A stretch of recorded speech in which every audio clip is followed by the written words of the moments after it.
Hello, I'm Zeke, and welcome to the Zekely Podcast. Let's talk Pennsylvania. The guest I have today has 15 plus years experience doing public relations work with Fortune 500 companies, and now she's the communications chair for the Democratic Committee of Lower Merion and Narberth in Montgomery County, Pennsylvania. Thank you so much for being here, Daniella Weinberg. I'm Zeke, a doctor, a Pennsylvanian, and an unapologetic supporter of democratic values. You might have seen me on social media working my ass off for Democrats and meeting some pretty amazing people along the way, like President Barack Obama and Governor Josh Shapiro. For years, I've knocked thousands of doors all over Pennsylvania and poured my heart and soul into supporting candidates and causes that make a difference, from local school board races to national elections.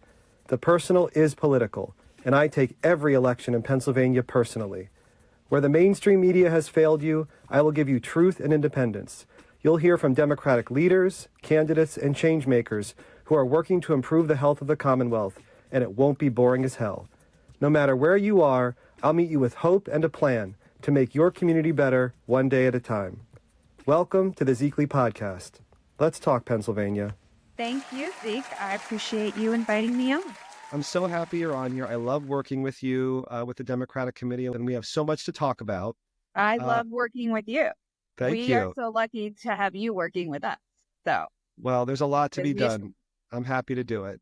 You are so cool. You had such a cool past with all your swanky friends I saw when I was Googling you with the BFA events. What does the BFA stand for again? Billy Farrell Agency. Billy Farrell Agency is a society photographer. So it's like the society photographer. Yes, it's the Getty images of society events, and mostly in New York and LA, but they travel also. So sometimes in Miami, like during Basel, which was earlier this month. And so there was a time in my life where I was focused 100% on communications for consumer brands, doing a little bit of nightlife and doing a lot for hotels, like Starwood hotels, where you usually have like a hotel bar, like for W hotels, and you're going to throw events and you get your picture taken sometimes when you're young and bold and stupid and you don't realize that things stay on Google forever. Yeah. Well, I mean, to be honest, your pictures they look great. I mean, they look like you could take those photos at any time and be like, come to New York City. We are the popular crowd. You want to come hang with us? We're having a good time. Yeah. Exactly. I mean, my 20s and 30s, we had a really good time. And we did some really good stuff for brands. So launched some really interesting hotels, launched some really cool brands, did some really interesting, fun things. I've enjoyed my time in New York. But then, all good things must come to an end. Yes. And, you sort of age out of the 2 a.m. nightlife scene, 3 a.m. nightlife scene, and then sometimes teammates would have to come get me and say, you were out a little too late last night. It's like, we need you at the office right now. Yeah. You missed a meeting. But that didn't happen very often. Just one time. All right. Just that one time. Just that one time. Just that one time. And now I do much more responsible things. Yeah. We're going to move on to why you chose to go from working for these huge Fortune 500 companies to now working for a Democratic Party in Lower Merion and Narberth. So what made you want to make that jump? Well, so I was a political science major in college and pretty much an activist in high school. And then sort of went down this other path that was very fun. And I got involved in local politics in the way a lot of people get involved in local politics. Something happens in your town, in where you live, that sort of inspires you to get engaged. And as you start to get engaged, you get more engaged. And so for me, that was really around zoning issues and sort of popping up of like new development, like luxury homes in existing neighborhoods. And that got me involved in talking to the township. And I wanted to know who my representative was. And then I wanted to better understand, once I got to know who that was, I wanted to better understand what the structure of government was. And then I wanted to know who the Democratic Party was. And so I was living in here, like who they were here. And so I got involved to have a bit more control over what's happening in my hometown. Then I said, okay, well, I've been doing communications for a long time, and I would love to get the community more engaged and to be doing things to get the community to understand a little bit more on what their local politics is all about, who's making those decisions, the impact they can have on those decisions made. It's so fascinating that you were so interested in just getting involved in politics, to have the foresight to say, I see something I don't like, or something is concerning to me in my community. And then you thought the best way I can to figure out what to do about it is to look into the political makeup of the community, which I feel like not enough people do that. You know, they look around and they see things changing and they probably don't understand where the levers of power, reside. And you went on a mission to figure that out. That's right. Well, because I really don't like being told no. Mitch, my husband, will tell you that. That's just not a word that I understand. And so as we started to dig in, we were told no. And that was just not something I was willing to accept. And so you have to start to think, if I don't have, where can I have control? If I'm being said no, but we are residents of this town, we pay taxes here, right? And this is the thing that is so amazing about America and our country and a democracy, is that you have actual control over what happens to you, but you have to engage to get that control. Right. You have to engage. And why did you decide to join the Democratic Party? So it sounds like you were a Democrat coming into the community already, but why did you decide to stand up and represent the Democrats? Yeah, so I've been a Democrat my whole life. My family are Democrats. I'm a Democrat because I believe in smart regulation. I believe that we should be working to do well for ourselves and also to give back to the community and to make sure that, we are a society that is healthy. And I think that the democratic values of the party is about helping others to ensure that we have a really healthy society that is going to then help move all of us. I agree with everything you're saying. Yeah. Well, thank you for explaining all that. That's great information. Sure. We're going to move on to talk about some words. Okay. So are there any words in your vocabulary that you've ever said wrong for a very long time, and you never realized you were saying the word wrong until someone checked you on it, and then you're like, oh my gosh. This just happened. Just happened, Zeke. Like excoriate, like it was like... Oh, excruciating? You said excoriating? Not excoriating, but like... Excoriated? Excoriated. Like, I don't know how to say that word. Excoriated? How did you say it? I don't know. It's one of those words that you never say out loud because you don't know how to say it. You say it in your mind all the time. You say it in your mind, but you know that you're not really saying it right, and so you just never say it. Then you have to say it, and you kind of just hope someone else says it. Yeah, and you hope someone else say it for you, or just isn't paying attention. This is actually something I do all the time, and Mitch is constantly correcting me, and that's okay. That's okay. I had one that I said for a very long time, I guess in my mind. Until I said it aloud in front of Jess. I'll never forget, it was when I was in medical school, and Jess and I would watch Law and Order SVU at the end of the day. After I was done, studying for 12 hours a day, we would watch like an episode of Law and Order SVU. And at one point in the show, Jess walks in and she says, well, what just happened? And I said, they're getting an affidavit for this person. And she said, what? I said, no, they're getting from the judge an affidavit. And she was like, did you mean affidavit? David? I was like, isn't that what I said? Isn't that what it is? Isn't that what I said? I was 24, 25 years old. Oh, that's young. This was yesterday this happened to me. But yeah, just lost it. She thought it was the funniest thing. The more you talk about it, the more I'm flashing back to just laughing her ass off when she was confronting. Like, we had to pause the show, have like an intervention. We had to have an intervention where she had to explain to me that I should never say it wrong that way ever again, until I'm now 40 years old on a podcast telling everyone I used to say it wrong. So she's like, I will not have children. You cannot be the father of my children, calling it an alphabet. But I'm glad we can at least commiserate. So thank you. Words that we can't say correctly sometimes. Yeah, excoriated, which I still excoriated and affidavit. Perfect. Yeah. Here's another question for you. Let's talk about college. Did you pledge to a sorority in college? Fuck. I was not a sorority sister girl. That's funny. I did join a frat when I was in Oh, college because there was like nothing else to do. I went to the yeah. University of the Sciences in Philadelphia, which no longer exists because St. Joseph University bought it recently. Oh, interesting. But yeah, it was one of the dumbest things I've ever done. It was called Kappa Psi, KY. Okay. Those were the And there's Greek. supposed to be three letters? No, just two. No, ours was KY. So Okay. you can kind of connect a lot of dots with that, the name of that one. Yikes. And I don't know. They were the cool guys, I guess I thought at the time. Okay. And I joined it, and my class just ruined the fraternity. I stopped going after a while because they were just fighting all the time, like really bad fights. Like people would wind up in the emergency room because of the Oh my gosh. fights. Is And this why you're a doctor? no, I mean, I was pre-med at that point, and Yeah. a lot of the people in my class were just playing Madden all day long and partying too hard.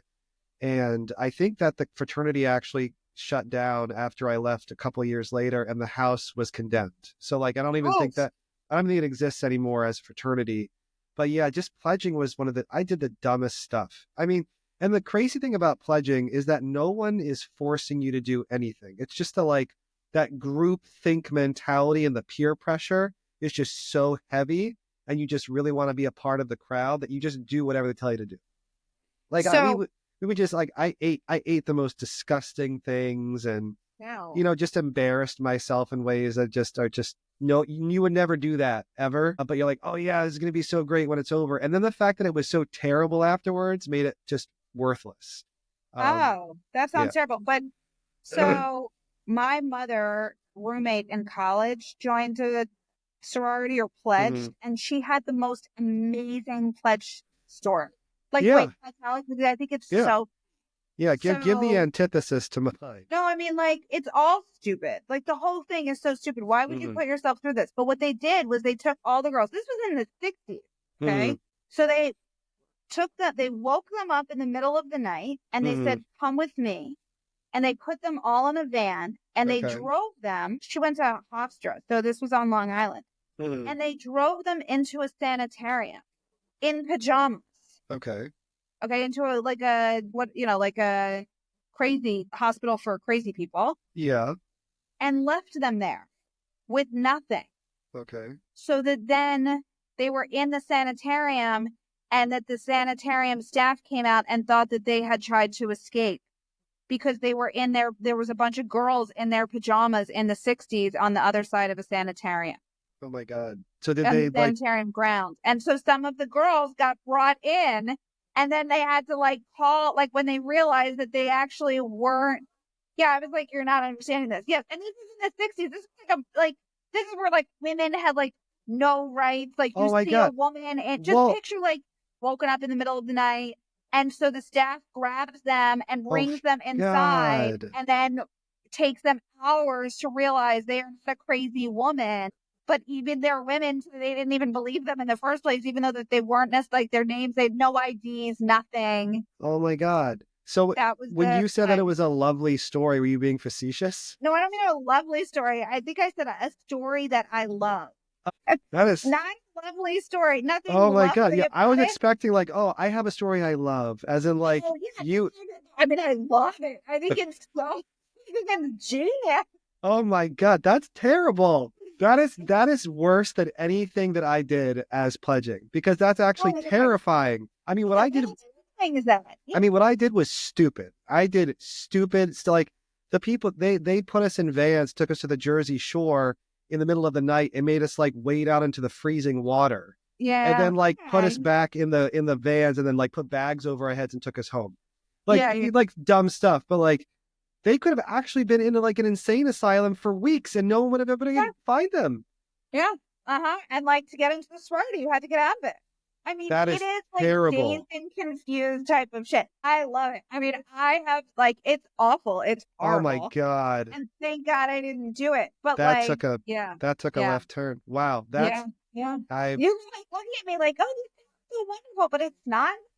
Yeah. Kidding. I was Wow. not expecting that. Well, we didn't do anything that terrible, because that's nefarious. But wow, Yeah, I hope that they are all they're nice all to each other now. Like Like, I hope that Yeah. after that experience that they enjoyed being in the sorority, because that is a terrible thing to go through. They definitely like worked for it, right? But we'll leave it at that. Just saying. Let's talk a little bit about, 2024. Obviously, it was a shock to a lot of us in the Democratic Party. We lost in a lot of ways. But I know that we're looking towards 2025, and you're busy helping to get Democrats organized for 2025.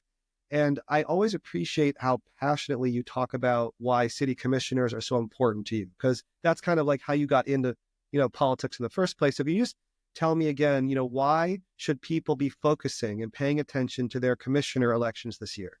Sure.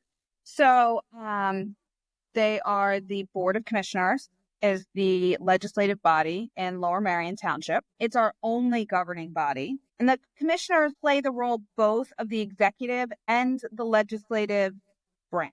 So we don't have a mayor here. Instead, what we have are districts that we call wards, and there are 14 of those wards, and each one has a representative, and those representatives make up the Board of Commissioners. And these people, they do everything and anything that you can think of in Lower Merion. So in our municipality, if you want a new stop sign in your neighborhood, the Board of Commissioners will make the decision of whether or not they want to commission a traffic study, and whether or not you should, then that traffic study, whatever the outcome is, that you should have a new stop sign. If you want a speed bump in your road because your people are going too fast, or if you want to change you can even change the speed limit. Yep. And so these are the kinds of things that the commissioners do. It can be anything from what size house is built next to you, how fast you can drive on the road, to what type of stores you have in your commercial districts in your community. And these commissioners are the ones that are making those decisions. So they have a significant amount of power over our everyday lives.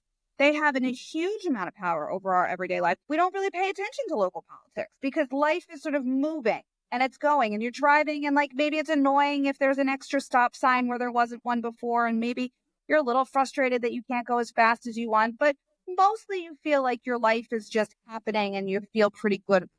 But then if something happens, you start to pay attention and you start to say, wait, I don't want that, or that doesn't feel good, or this doesn't feel like it aligns with my values. And you maybe didn't vote in the last election, and that was the election where you could have voted for your commissioner, for the person that was going to sit up in the dais for the next 4 years and make the decisions that have a daily impact on your life. Absolutely. That's a lot. My pitch, to pay attention to local politics, because when you don't pay attention to it, then you don't have any say about what happens in your area, in your community. Yeah, and then you don't even know where to start, right? Then you just start. And then sometimes you don't even know where to start. Yeah, you hear something on the news, or you get angry and frustrated, and you refocus your anger on someone or some that has absolutely no control over what your actual issues are. I hope to change that narrative. Yes, I know. That's why we're talking about it right now. That's why we're talking right now.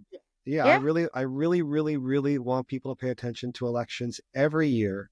I want people all over Pennsylvania to pay attention to their local races. So all over Pennsylvania, there are going to be multiple races this year with commissioners and school board races and sheriffs. And if you want things to change around you in your local community, this is the time to get online and pay attention and get involved in your local Democratic community. That's correct. And also there's a statewide judge. Yes. Right? Correct. Elections as well. And we have very important elections, which is whether or not we're going to retain our Democratic Supreme Court, Pennsylvania Supreme Court seats. Yep. So I'm going to try and have those judges on the podcast. So that'd be great. I'd like to have them.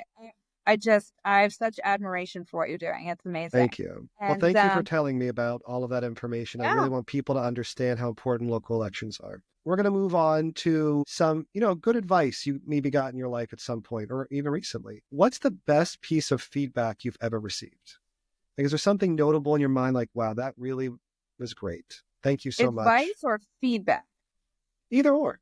Feedback, advice. One of the things that I was told that I thought was really good for my therapist was the calendar moves on. Things Mm-hmm. are temporary, right? So no matter how you feel and no matter what is happening, the calendar, you cannot stop time, Mm-hmm. right? So life is going to continue marching on. And so you have a choice. You can either try and stay still, but that's impossible, Mm-hmm. or realize that whatever you're feeling or whatever is happening, it's transient, This right? too And this so too shall pass, essentially. it's Yeah. essentially right. Time is going to march on. It's our job to march with it. Yeah. Yeah, I agree. I would say probably one of the best pieces of advice that I received was when I was in medical school. I was really struggling when I got into medical school. I just wasn't doing very well with my grades. And I was really nervous. Was I going to be able to hack it? And there was this mentor program that was in place. So I got connected with someone who was a couple of years older than me. And I talked to him. I said, I'm studying 12 hours a day. I literally was studying all the time. I was taking copious amounts of notes and reading them and reading them. I took a test and I would get a C. Like what am I doing wrong? And he said, I don't know what you're doing wrong, but you just need to stop doing what you're doing. That's literally what he said. He just said, whatever you're doing is not working. You Right. are working, you are doing a lot of something. And I was studying for 12 hours a day and it wasn't connecting. Like something just wasn't working. And so I stopped taking notes altogether, just stopped. And I just picked up a highlighter and I started reading the textbook and highlighting instead. And my C's turned into B's, turned into A's. And it worked. Wow. I mean, he was right. So I guess if you're doing something and you're working really, really hard and it's still not working, you just got to try something else. And that was just really great advice. It is really great advice. Yeah. No, You have to figure out a way that works. Yeah. So we both got some good advice. All right. So let's talk about our names for a second. All right. Did you like your name growing up? I love my name. You love your name? Yes, love my name, except that you could not get your name on like a license plate or tag. Right. Like Yeah. people had Danielle, Mm-hmm. but no one had Daniella. Right. Right. Well, similarly with me, I mean, you could never find a Zeke or Right. Ezekiel license plate, but I did not like my name growing up at all. Well, first of all, nobody calls me Ezekiel. Nobody. Except for my grandmother used to call me Ezekiel. She was like the only one. Okay. And she used to say that like it was a very heavy burden to carry. Yeah, she'd What be like, does Ezekiel mean? In Hebrew, it means strength of God. Oh, yeah. Wow. That is I know. like, It's a heavy burden to carry. I mean, literally, it was like rolled down for you. My gosh. I know. It's crazy. But nobody, not even my parents called me Ezekiel. They always called me Zeke. And so growing up, it just always rhymed with geek. So it'd be like Zeke the geek, I know. So, you get so traumatized as a kid. But then when you get older, you're like, oh, I'm very unique. I'm Zeke, because there aren't a lot of Zekes in the world. But nobody still calls me Ezekiel. I remember when I first started dating Jess, she really likes my name. She started calling me Ezekiel. And she stopped calling me Ezekiel after a week because nobody knew who she was talking about. Like, not even my parents were like, Ezekiel. They were like, who? I don't understand. It's like, you named me and you don't even know who she's talking about. Like, you don't even know who I am. So Ezekiel just resides on diplomas. But yeah, I didn't. Nice. Okay. I did not enjoy my name growing up. So, but I love it now. Like, hence the Zekely podcast. Here we are. Look how far I've come, Daniella. Look how far you've come. Look how far I've come. Great. Yeah. So we just talked about our names. All right. Let's talk a little bit about PR campaigns. Okay. So we're coming into 2025. You are the communications chair. Mm-hmm. What's your strategy to get people to get out and vote for Democrats this year? Wow. I mean, here you go. I'm putting you on the spot. What's your strategy? Let's go. The strategy is what we want to do this year is we want to be telling the stories. We want to tell good stories. What are the things that Democrats are doing? And how can people feel good about being part of the Democratic Party? Mm-hmm. We want to tell the stories to get people engaged and involved. And then it's about doing events. And it's about talking to people and talking to your neighbor and having your neighbor then talk to their neighbor And it's about thinking about what the impact that these elections are going to have on people. And that's really what we're going to be doing. I agree. I just don't want people to throw in the towel when it comes to politics at any level. I think we should always be encouraging people to stay engaged and to always avoid the conversations of it doesn't matter.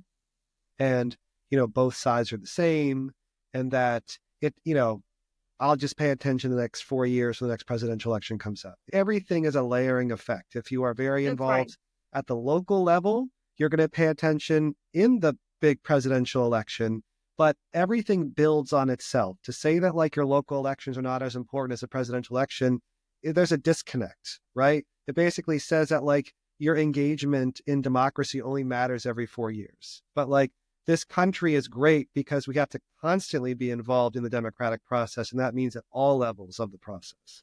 Yeah. And I would actually argue that these elections are more important. Yeah. So if you want to protect vaccine mandates in your state and you want for your kids to go to school and it be mandated that the other students go to school, that is something that you can be voting for in state elections. And then that's also something that you're going to want to vote for when you think about school board elections. Right.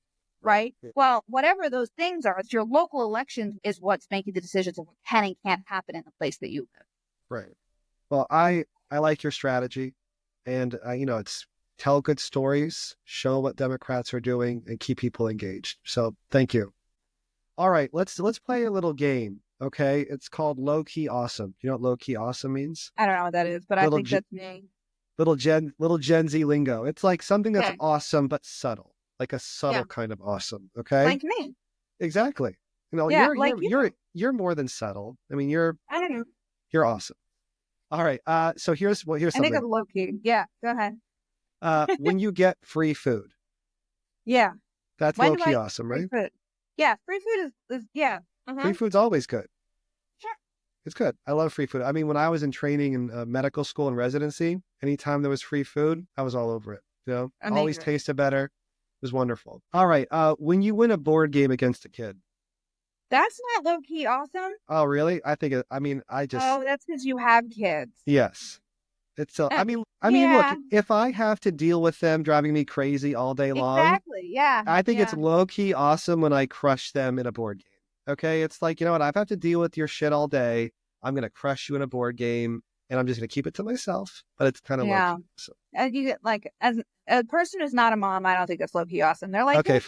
They're just like innocent little ones, but like I don't have to take them home and deal with them. There's someone else's problem. Someday. That's low key awesome.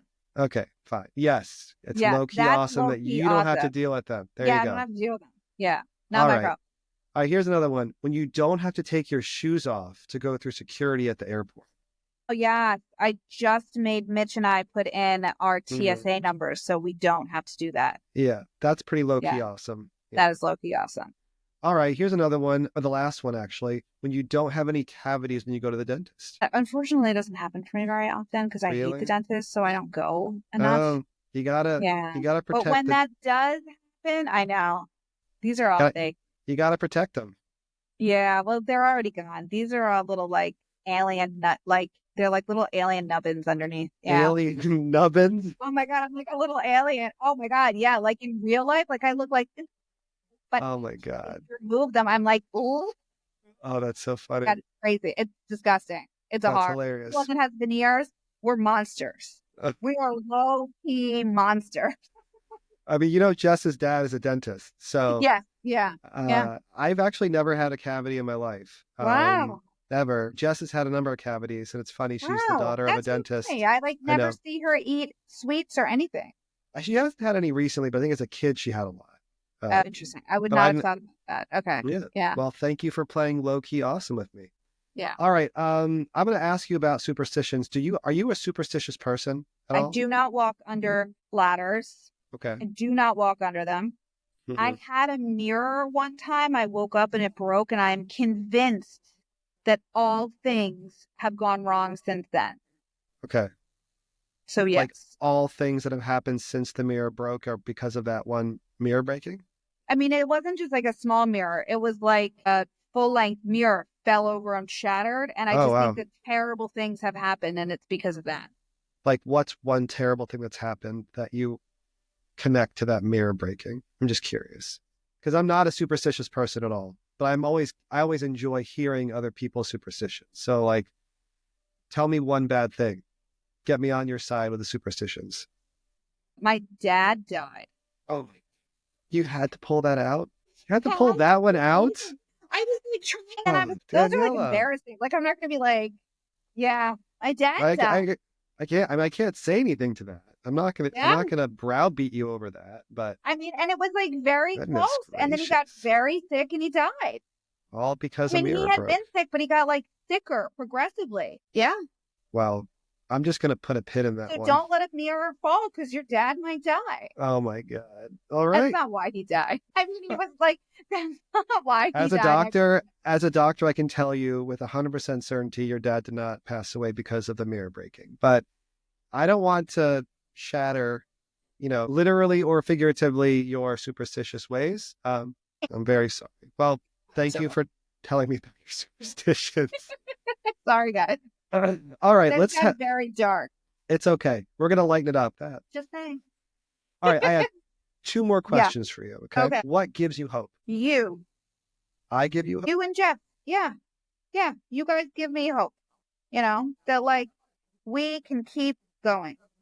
I mean, but there are people that are still gonna do the work, I guess is what you're saying. No, there are people that are still going to inspire us to do the work. Gotcha. Well, thank you. Thank you. I appreciate that. Well, you inspire me as well. Anyone who works for the Democratic Party and their values inspires me. So you give me hope. Thank you.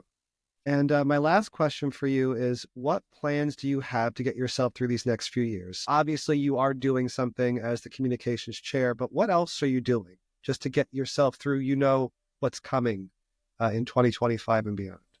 What else am I doing? Okay. I think the most important thing that we have to have is the realization that the calendar, the pages get torn every day and that time marches on. And we have 2 choices. We can sit and do nothing. And as time marches on, things get worse and harder for everybody. Or we can move with the world and continue to fight because we know that this isn't going to last forever. We can become involved and get engaged and and it doesn't just mean things like calling your local, elected official. It can mean running for office. Yeah. It can mean getting involved in your local Democratic Party. Now it's about figuring out what we can do that can make a difference. I agree. Yeah. No, I mean, that's all you can do is just keep moving forward one day at a time. Yeah. But with a purpose. If people want to take time to themselves, take time to yourself, right? You just have to be able to continue to get back on the horse. You can't just turn away. The crisis continues to be there, but you have to be able to figure out how to do it in your own way, in your own bounds. That's great. That really spoke to me, Daniella. That's how because it's not my words, it's Maya Angelou's. You're right. Well, that's great. Well, thank you for bringing her words here. Yeah. Well, Daniella, this was lovely. Thank you so much for coming on and having these conversations. Thank you for everything that you're doing. And I really do look forward to working with you over the next couple of years to improve the well-being of our county and the state of Pennsylvania. Me too. Thank you. Thank you for everything that you're doing. Thank you for having me on. And we will talk soon. Absolutely. Thank you for joining me here on the Zekely Podcast. Stay hopeful and get involved. And until next time, let's keep building a stronger Pennsylvania together.